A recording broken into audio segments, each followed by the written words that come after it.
So ప్రశ్న రావాలన్నారు మాట్లాడదాం.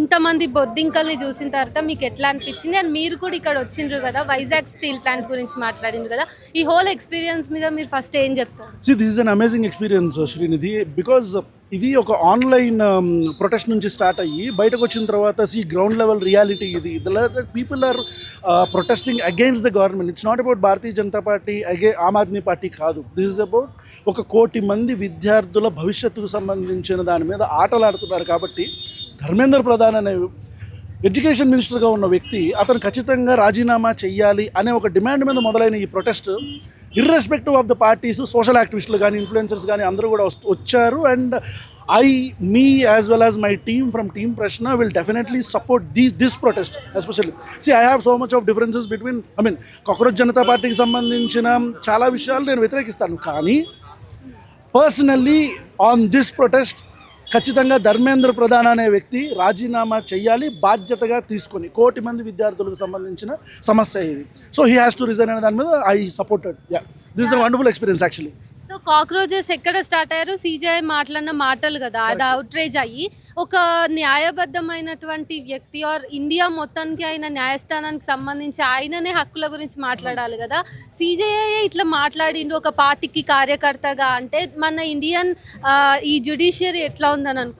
మీరు టాప్ 5 కాక్రోచ్ జనతా పార్టీ ప్రవేశపెట్టిన మేనిఫెస్టో, ఆ 5 పాయింట్స్ ఏవైతే ఉన్నాయో వాటిని మీరు చూస్తే రిటైర్మెంట్ అయిపోయిన తర్వాత సీజేఐలకి రాజ్యసభ సీట్ ఉండదు అనేది ఒక పాయింట్ దాంట్లో, రైట్? రిమెంబర్.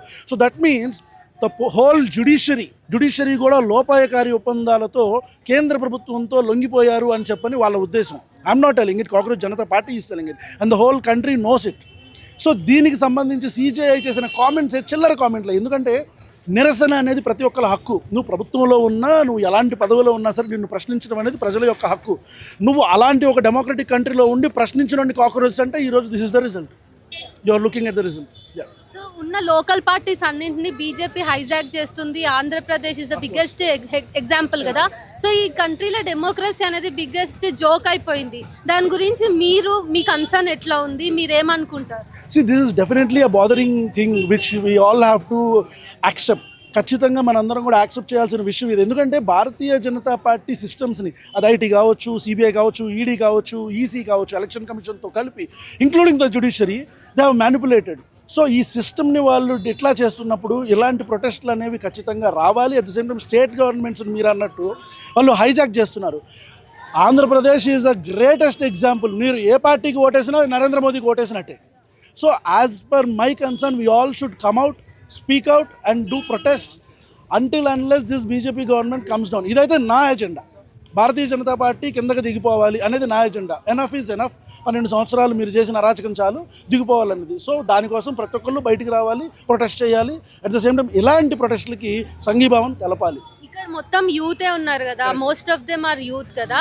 అయితే బీజేపీ నుంచి ఆల్రెడీ రైట్ వింగ్ నుంచి ఇక్కడికి వచ్చిన వాళ్ళు కూడా ఏమన్నారంటే వీళ్ళలో ఏం కంటెంట్ లేదు, వీళ్ళు స్క్రాప్ బ్యాచ్ అంతా ఇక్కడ గట్టర్ వచ్చి ఇక్కడ నిరసన లాగా ఏదో చేస్తున్నారు అని అన్నారు. సో రైట్ వింగ్ ఆల్రెడీ తన పని చేస్తుంది, వీళ్ళు అందరూ అర్బన్ నక్సల్స్ అని అది అని. సో ఇప్పుడు వీళ్ళందరూ కాక్రోచెస్ కూడా అర్బన్ నక్సల్స్ అయితే ట్రూ ఇండియన్స్ ఎవరు? అంటే నేను 10 o'clock కల్లా వచ్చాను ఇక్కడికి. Now it's almost 1:10. సో ఇప్పటిదాకా అయితే మరి నాకైతే ఎవరు అట్లాంటి స్టేట్మెంట్ ఇచ్చినట్టు కనపడలేదు. ఒకవేళ కనిపిస్తే ఎవరన్నా ఉంటే పిలిస్తే ఇక్కడే డిబేట్ పెట్టుకుందాం. If anyone is there you call them now, I will talk to them. ఇప్పుడే డిబేట్ పెడతాను. ఉన్నారు ఎవరన్నా? లేదు, వాళ్ళు ఇట్లా వెళ్ళరు, నేను చూసాను. వాళ్ళు అట్లాగే వెళ్ళిపోతారు, ఆగరు. వాళ్ళు అట్లా వెళ్ళిపోతే పాస్ చేస్తారు. కాబట్టి so we don't have to bother about them. True Indians ఎవరు అనేది కూడా క్వశ్చన్ అయిపోయింది కదా. అందరూ క్వశ్చన్ చేస్తున్నా, మీరు కూడా అర్బన్ నక్సలే, అందరు అర్బన్ నక్సల్సే. మరి ట్రూ ఇండియన్స్ ఎవరు, దేశభక్తులు ఎవరు? No, see, I am a proud urban Naxal. Okay, I feel that I am an urban Naxal. If you feel like questioning the power, questioning Narendra Modi will push me into that urban Naxal zone, I am an urban Naxal. I am very happy to accept that I am an urban Naxal. Okay, Narendra Modi, I am an urban Naxal. If I am questioning you and you pushing me to that particular zone, yes, I am an urban Naxal. If I am questioning your party and you are saying that I am an anti-national, yes, I am an anti-national. That's okay. అయితే neat paper విషయంలో కానీ మిగతా exams విషయంలో కానీ రీవాల్యుయేషన్కి ఇచ్చిన స్టూడెంట్స్ని కూడా పాకిస్తానీస్ అని అన్నారు కదా. స్టూడెంట్స్కి కూడా ఇట్లాంటి లేబులింగ్ జరుగుతుంది అంటే ఈ ఎడ్యుకేషన్ సిస్టమ్దే రాంగా, లేకపోతే బీజేపీ ఉన్నందుకే ఇవన్నీ జరుగుతున్నాయా? ఒకటే ఆన్సర్, ఫైనల్ ఆన్సర్ విషయం ఇది. Pakistan, naxalite, terrorist, anti national, ఈ 4-5 పదాలు లేకుండా భారతీయ జనతా పార్టీ బతకదు. భారతీయ జనతా పార్టీని నమ్ముకున్న బత్తాయిలు బతకలేరు. హిందూ ముస్లిం అనందే, పాకిస్తాన్ అనందే, టెర్రరిస్టులు అనందే, అర్బన్ నక్సల్స్ అనందే, యాంటీ నేషనల్, యాంటీ హిందూ అనందే, వీళ్ళు ఎవరు బతకలేరు. Right. So my point is, if you feel like I'm an urban naxal, that's okay. నేను అర్బన్ నక్సల్నే బాస్, బట్ రిజైన్ చేయి. నేను అర్బన్ నక్సల్లే బాస్, నీట్ పేపర్ లీక్ అయింది. నేను అర్బన్ నక్సల్లే బాస్, 120 రూపాయలు పెట్రోల్ చేసావు. నేను అర్బన్ నక్సల్నే బాస్, డాలర్ రేట్కి రూపాయి రేట్కి ఎంత ఉంది? Right, answer it. ఓకే, జై శ్రీరామ్ ఆన్సర్ చెయ్యి. జై శ్రీరామ్, పెట్రోల్ రేట్లు ఎందుకు పెంచినావు? ఆన్సర్ చెయ్యి. జై శ్రీరామ్, ఈరోజు భారతదేశంలో నిరుద్యోగం ఎందుకు ఎక్కువగా ఉంది? చెప్పు సమాధానం. జై శ్రీరామ్. ఏం కావాలా?